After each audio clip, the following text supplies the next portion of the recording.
Señor decano, gracias Javier. Doctor Neira, un placer estar con usted aquí en la mesa. Renato, felicitaciones de antemano. Veo en la página inicial del libro que Renato es del año 90 y cronológicamente hablando, los que nacieron entre el 85 y 90 en adelante son parte de esa generación llamada los millennials. O sea que aquí tenemos un millennial en la mesa que nos está, dentro de esas cualidades que se le atribuyen a los millennials, nos está presentando un gran libro cuya metodología particularmente me impresiona, porque toma fragmentos importantes de un libro de hace 2000 años, los analiza, emite sus conclusiones, y va a contribuir muchísimo porque lo que sucedió hace 2000 años fue una conjunción de hechos militares y políticos que sin duda hasta el día de hoy tienen vigencia.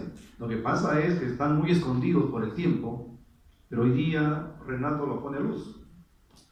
Hace unas semanas, en un auditorio parecido al cual nos encontramos el día de hoy, y con un grupo de estudiantes, yo les refería el año 1651 y les decía, un tiempo tan lejano como 1651, el filósofo británico Thomas Hobbes escribió un libro que tituló El Leviatán. El Leviatán, y una de las frases más importantes de este libro que ha pasado a la historia, dice: Homo homini lupus est, el hombre es el lobo para el hombre. Entonces, dos cosas. Primero, yo me refería a 1651 como una época muy lejana, pero como importante.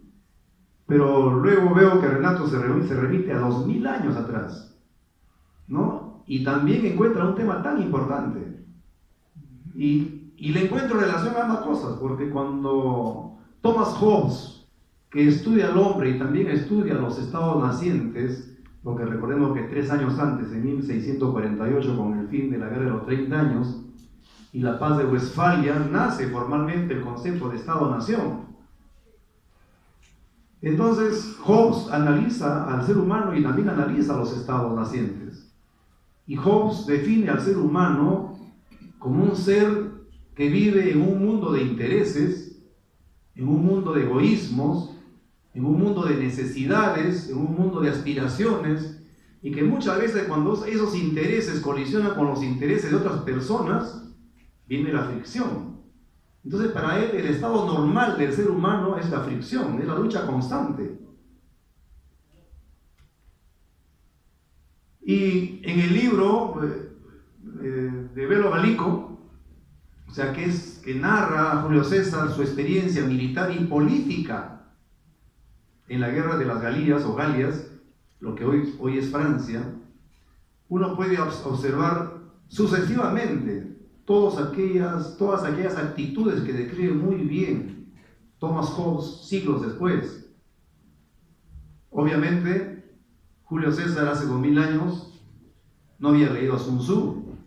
Sun Tzu, que también se estudia en las universidades, escribió hace 2500 años un libro importantísimo, El arte de la guerra. Pero él aplica exactamente en muchos de los pasajes de su experiencia militar en la toma de las Galias, aspectos fundamentales que lo encontramos en ese libro, El arte de la guerra, que es una referencia mundial hoy día en la parte militar y en la parte también empresarial, en la parte privada. Entonces, una primera conclusión desde mi punto de vista es que la estrategia nace con el ser humano. Yo creo que el ser humano desde que nace es un estratega para sobrevivir en las cavernas, entonces, para sobrevivir en las guerras, para ganar las batallas, para hacer sitios como en Alesia, por ejemplo. El hombre siempre practica, o sea, a veces posiblemente la conceptualización de estrategia haya sido más tarde por los griegos, pero el empleo de la estrategia es consustancial al ser humano.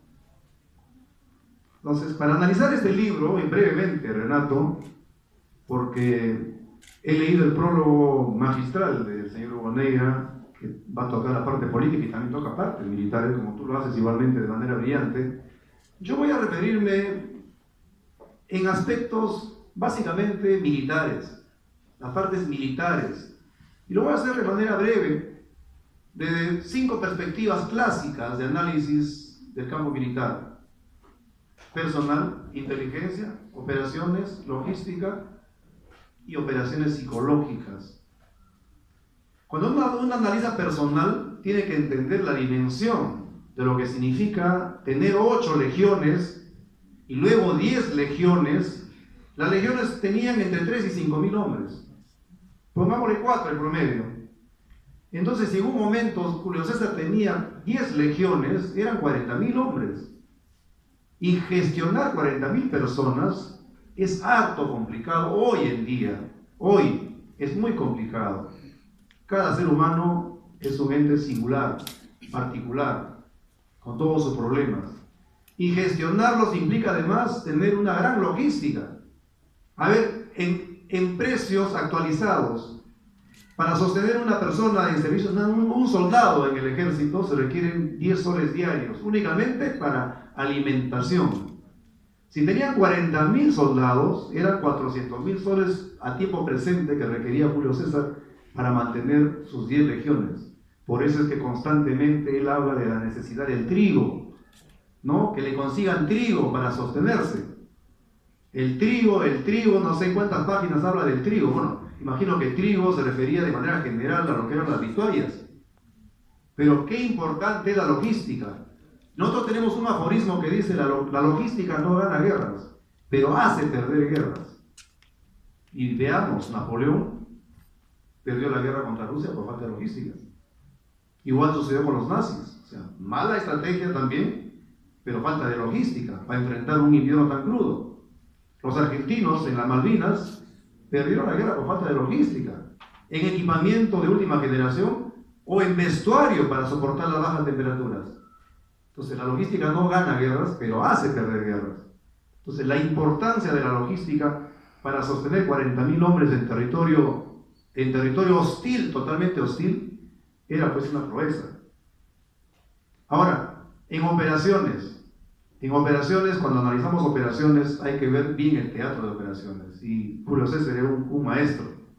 Era un maestro, porque uno ve los párrafos que escribe y analiza totalmente los ríos, la confluencia de los ríos, las llanuras, los montes, los cuellos, los pasos obligados, cuáles eran los escenarios posibles de las batallas. Y Renato analiza muy bien. Él, después de cada párrafo que escribe, que analiza de Julio César, él sintetiza su punto de vista. Y qué importante es para esta fase de operaciones en terreno hostil, en terreno ajeno, el conocimiento del terreno. Nosotros decimos: el terreno es neutral, y siempre será neutral. Y el terreno se va a inclinar para aquel que sabe analizarlo y sabe utilizarlo adecuadamente. Napoleón era un maestro de empleo del terreno.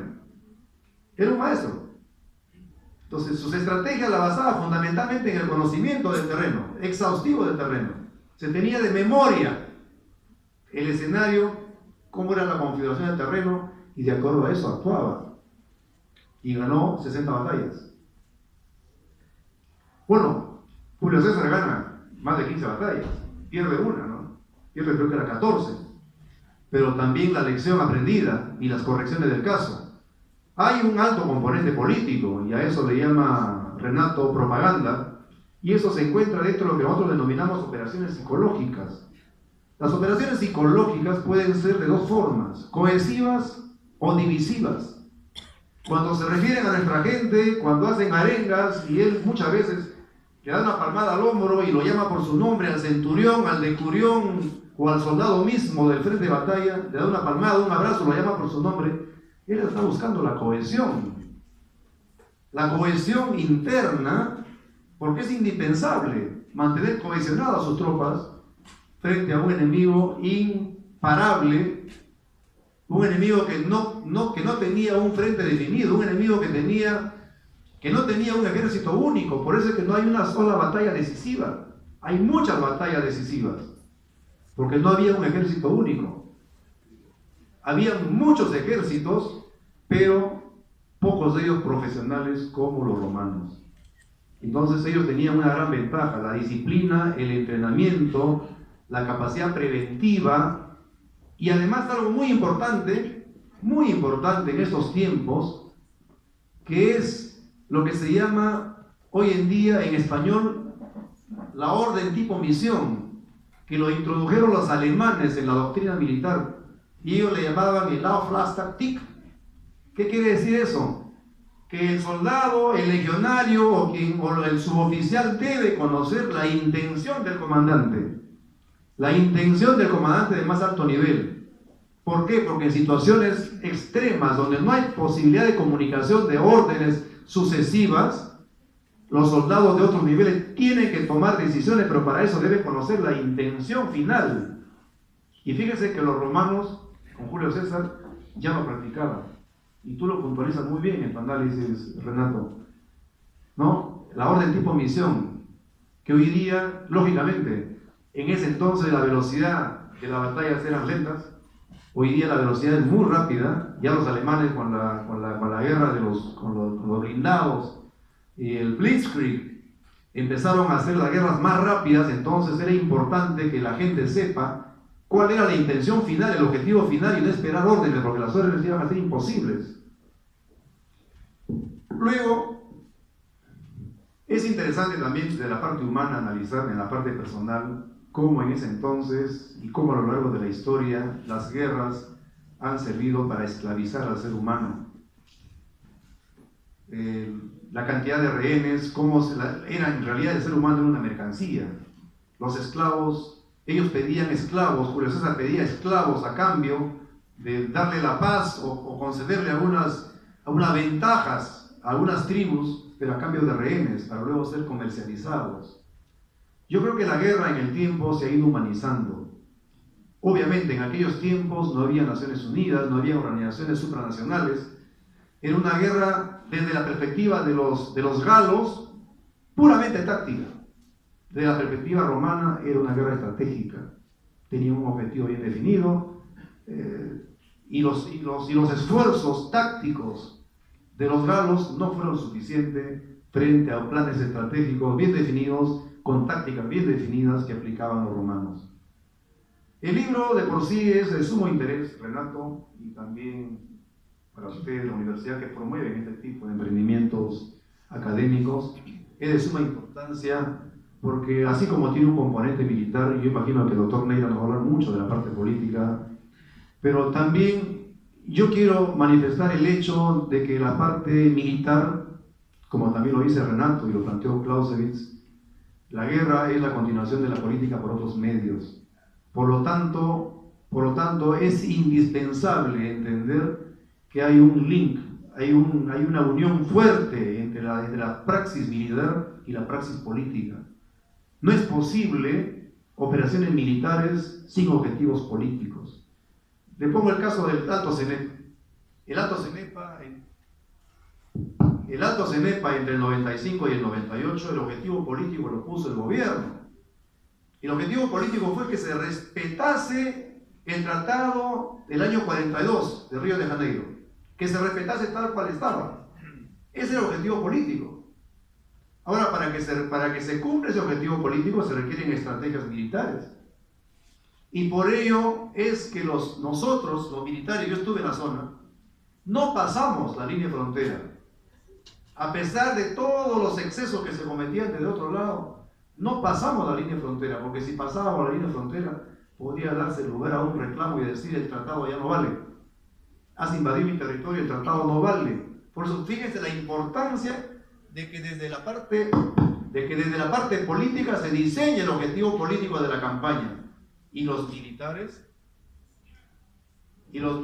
tenemos que planificar nuestras operaciones en ese marco del objetivo político del gobierno en este caso. Y no puede ser de otra manera.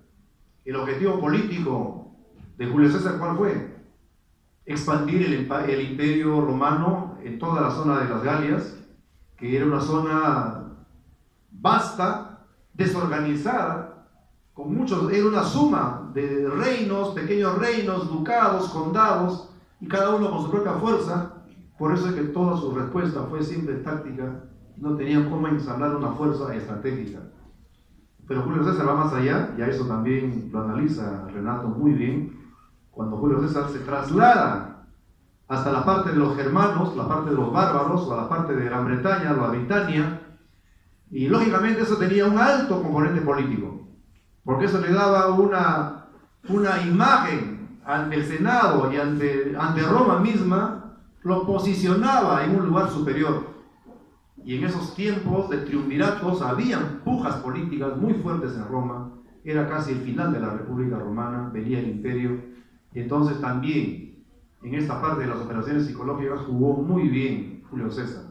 Luego viene ya la parte siguiente, el cruce del Rubicón. El Rubicón era un río que estaba al norte de Roma, donde las tropas vencedoras estaban impedidas de cruzarlo hacia el sur, porque las tropas que venían de batallas, de grandes guerras, no podían acercarse a la periferia de la ciudad romana. Entonces era un impedimento cruzar el río Rubicón. Y César, asediado del Senado, viendo que le estaban haciendo una guerra psicológica de desgaste para desacreditarlo, él toma la decisión y cruza el Rubicón con la famosa frase: la suerte está echada, alea y acta est, y empieza otra historia de una guerra civil fratricida entre romanos que pone fin a un periodo de estabilidad, y luego vienen 30, 40 años más con emperadores muy cuestionados, cuyos nombres ustedes imagino lo recordarán, o lo va a mencionar solamente a Renato, pero esta es la historia y algunos rasgos de la parte militar de este emprendimiento romano, que en ese momento, como lo menciona también el autor, era la primera potencia mundial, era lo que hoy sería Estados Unidos en el mundo. Claro, hoy día hay una fuerza nuclear mundial, pero en ese momento Roma era la primera potencia mundial, y las pequeñas tribus esparcidas, desunidas de la Galia, no fueron capaces de parar a la primera potencia mundial. Era obvio, se demoraron 8 años, pero era obvio que la conquista de las Galias iba a sucederse. Estimado Renato, te felicito por el libro y felicito a la universidad también por posibilitar que jóvenes, millennials, puedan dar el paso importante de escribir un libro, publicarlo, porque al escribir un libro y publicarlo uno se somete inmediatamente también a la crítica, al análisis, al cuestionamiento, pero hay que dar ese paso. Tú lo has dado muy joven, te felicito, y al señor decano y a través suya al rector de la universidad, a ti Javier, y a todos los que han sido partícipes de esta magnífica producción, la felicitación del caso, y a los jóvenes que están acá, la exhortación para que lean este libro. Es de muchísimo provecho.